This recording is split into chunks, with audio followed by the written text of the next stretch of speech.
तिरंगे का अपमान बिल्कुल नहीं, ऐसा नहीं होने देंगे। जो नफरत की बो रही है 20 आज जिनको बढ़ावा दे रहे हैं उसको नेस्तो नाबूद कर। कार्रवाई नहीं हुई तो हम कार्रवाई करेंगे। मैंने 31 साल सरहद पे गुजारे, क्या इसी दिन के लिए? मैं तिरंगे के लिए रुका हुआ, भगवा के लिए नहीं। तिरंगे में जो हमारी समृद्धि है, जो हमारे हरा फसल है, जो शांति का प्रतीक, उसके लिए हम लड़ा है। हमने सावरकर और देखिए हे राम को भूल गए, जय श्री राम, गांधी को भूल गए। आज़ादी कैसे मिली? नमस्कार, बहुजन टीवी देख रहे हैं आप और मैं हूं आपके साथ पूजा।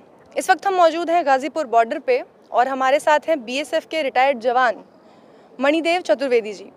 और जैसा कि आप जानते हैं कि एक अभिनेत्री जो हैं बॉलीवुड की कंगना रनौत, उन्हें हाल ही में पद्मश्री से नवाजा गया है सर। और उन्होंने आप लोगों को आतंकवादी कह के नवाजा था। इस पूरे आंदोलन को, किसान आंदोलन को आतंकवादी कहा था उन्होंने। और अब वो कहती हैं कि आज़ादी जो है 1947 में जो हम पढ़ते आए हैं इतिहास में, वो भीख थी। असली आज़ादी तो 2014 के बाद मिली है। क्या कहेंगे इस पे? जी पूजा जी, आपका स्वागत। सबसे पहले कहना चाहूँगा, पद्मश्री भीख मिल सकती है लेकिन आज़ादी नहीं। पद्मश्री भीख मिल सकती है, आज़ादी नहीं। जिस प्रकार से इन्होंने पद्मश्री को बदनाम करने का प्रयास, जिस तरह कथित तौर पर बांटने का प्रयास किया, एक शब्द मैंने पढ़ा था एक यूपी के ग्रामर में, अगर राजा चरित्रहीन हो जाए तो निश्चित रूप से कोठे वालियों को प्रमोट करेगा। वही स्थिति आज हुई है। जो व्यक्ति इस देश को तोड़ने का प्रयास किया, इस देश में नफरत फैलाने का प्रयास किया, उसे आप नवाज रहे हैं? बताइए मुझे। उन्होंने बताया कि सुप्रीम कोर्ट ने इनको किसानों को खालिस्तानी कहा, माओवादी कहा, कि किसी एजेंसी ने कहा। ये कौन लोग होते हैं? Who is Kangana Ranaut? कंगना रनौत कौन है बताइए मुझे। इस देश की शिक्षाविद है, मैं इतना जानता हूँ, अभिनेत्री है, और उसका जो पिछला करेक्टर है वो भौतिक सुपम लिप्त है। भारतीय दर्शन से उसका कोई मतलब नहीं है। जिस प्रकार से उसकी चीज़ें आई हैं मैं कहना नहीं चाहूँगा। तो उनको फिर ऐसे बताइए, सोनू सूद कहाँ है? फिर सोनू सूद कहाँ है?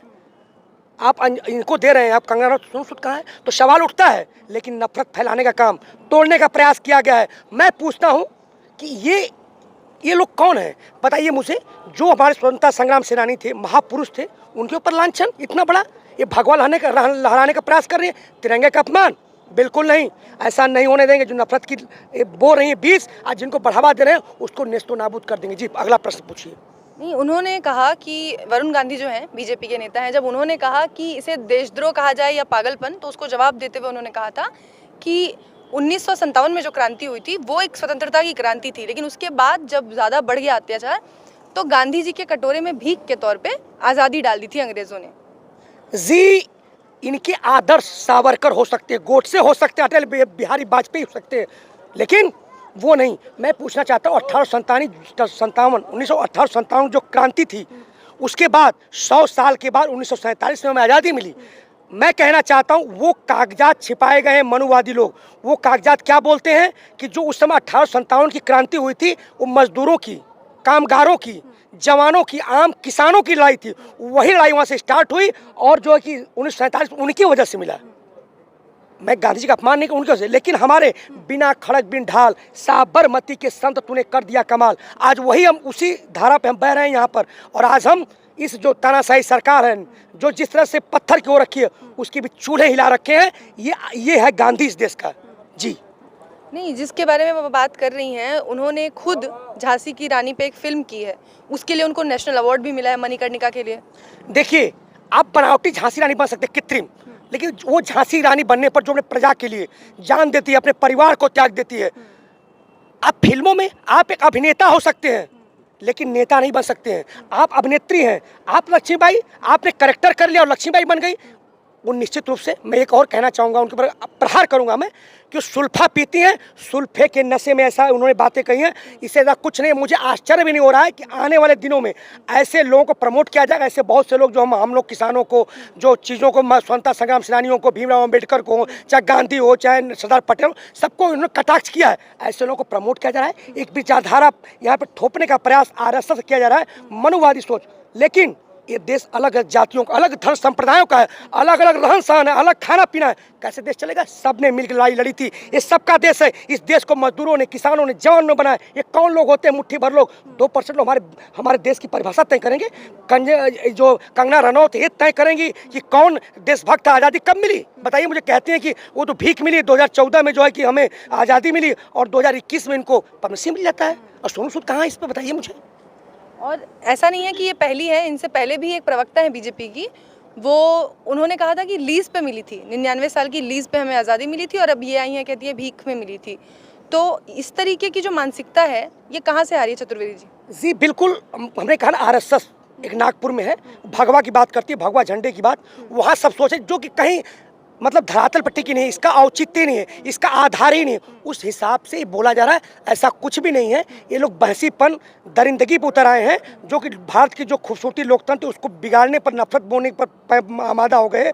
इनके पक्ष में लोग उतर गए, कुछ विपक्ष में। ये वोट बैंक तुष्टिकरण की राजनीति है, इससे ज़्यादा कुछ नहीं। न हिंदू के, न मुस्लिम के, सिख के, न ईसाई के, ये सत्ताजीवी हैं, सत्ता कारपोरेट घरानों के रखवाले हैं, कारपोरेट घरानों के आधार पर बोल रहे हैं और देश को बांटना चाहते, राज करना चाहते। जी लेकिन वो तो कहती हैं कि जो किसान ये लोग बैठे हैं ये वही हैं जिन्होंने सीए एनआरसी के समय में कुछ मिला नहीं लेकिन खून की नदियां बहा दी थी। इसी मैं कहना चाहता हूँ, एक बार फिर तो कंगना रनौत, क्या सुप्रीम कोर्ट है देश की कि सुप्रीम कोर्ट ने हमें खालिस्तानी, माओवादी, नकली किसान या आंदोलन जीवी या मवाली कहा?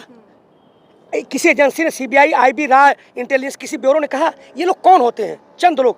ये लोग कहीं हम भारत टुकड़े गैंग हैं। हम अगर किसी नीतियों का विरोध करते हैं, मेरे कमेंट बॉक्स में लिखिएगा, अगर किसी नीतियों का विरोध करें तो देशद्रोह नहीं है, लेकिन इनके नीतियों का विरोध करना देशद्रोही है। भारत टुकड़े गैंग है। कहाँ तक सत्य बताइए, कहाँ तक ये बात सच है? तो कहीं ना कहीं ये बिल्कुल एकदम तानाशाही पर उतर आए। हिटलर, मुसोलिनी और किम जोंग फेल हो गए हैं। ये लोग रौंद देना चाहते हैं समाजवाद को, कहीं ना कहीं ये सबको मिटा देना चाहते हैं, लेकिन ऐसा नहीं होगा जब तक ये किसान आंदोलन इनके कील में, छाती में ठोकने का काम करेगा।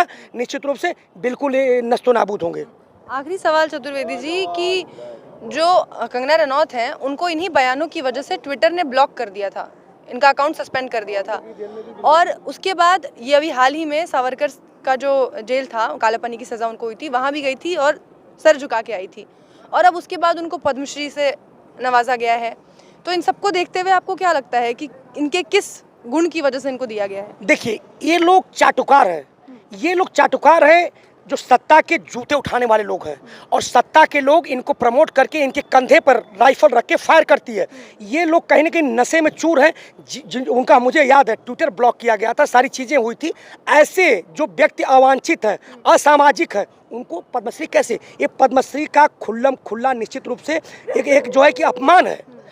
मैं तो ये आग्रह करूँ जल्द से जल्द उनको पद्मश्री वापस होना चाहिए और उन पर केस दर्ज होना चाहिए, जल्द से जल्द जेल में डालना चाहिए। मैं सुप्रीम कोर्ट से, माननीय सुप्रीम कोर्ट से आग्रह करता हूँ। कहाँ है इस पर कोई चुप्पी नहीं, कोई गोदी मीडिया चैनल चला नहीं रही? क्यों?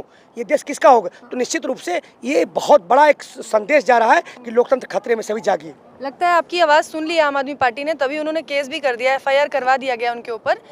जो वहाँ की कार्यकारिणी है आम आदमी पार्टी की, उनकी एक महिला नेत्री ने उनके ऊपर एफआईआर कर दिया है। लेकिन आपको क्या लगता है कि पद्मश्री मिलने के बाद, इतना सम्मान उनको मिलने के बाद, नेशनल अवार्ड भी मिला उनको भी, उन पे कुछ कार्रवाई होगी? जी बिल्कुल, अगर कार्रवाई नहीं हुई तो हम कार्रवाई करेंगे। मैंने 31 साल सरहद पे गुजारे, क्या इसी दिन के लिए? मैं तिरंगे के लिए रुका हुआ, भगवा के लिए नहीं। तिरंगे में जो हमारी समृद्धि है, जो हमारे हरा फसल है, जो शांति का प्रतीक, उसके लिए हम लड़ा है। हमने सावरकर और देखिए हे राम को भूल गए, जय श्री राम, गांधी को भूल गए। आज़ादी कैसे मिली? इन लोग जो गवाही करते रहे अंग्रेजों के, और अंग्रेजों की जो गवाही किए हैं, जो उनके मज़ार पे जाके आप जो देशद्रोही ये हैं, उनके मज़ार पे जाके सम्मान करते हैं, तो निश्चित रूप से देशद्रोही ये हैं। अगर ये सरकार नहीं करती है तो अगली सरकार, जैसे कि अगर ये बिल सरकार वापस नहीं लेगी तो अगली सरकार लेगी, हम 2024 तक रुकेंगे। उसी प्रकार अगर हमें न्याय, सारे इनके काले चिट्ठे हैं सब खोला जाएगा, इनको जेल के अंदर में काल कोठरी में डाला जाएगा, कोई इनको दुनिया की ताकत नहीं मिल सकती है। ऐसे लोग, देखिए हम प्राण न्यौछावर करना भी जानते हैं, लेकिन जरूरत पड़ी इस देश के लिए तो प्राण लेना भी जानते हैं। अगर देश की सुरक्षा में, देश के कोई सम्मान में अगर देशद्रोही कोई ऐसी बात करेगा तो उसको छोड़ेंगे नहीं, जो हमें छेड़ेगा उसे छोड़ेंगे नहीं। भारत पूरा खड़ा है यहाँ पर कृषि आंदोलन के रूप में। जी बहुत शुक्रिया आपका हमसे बात करने।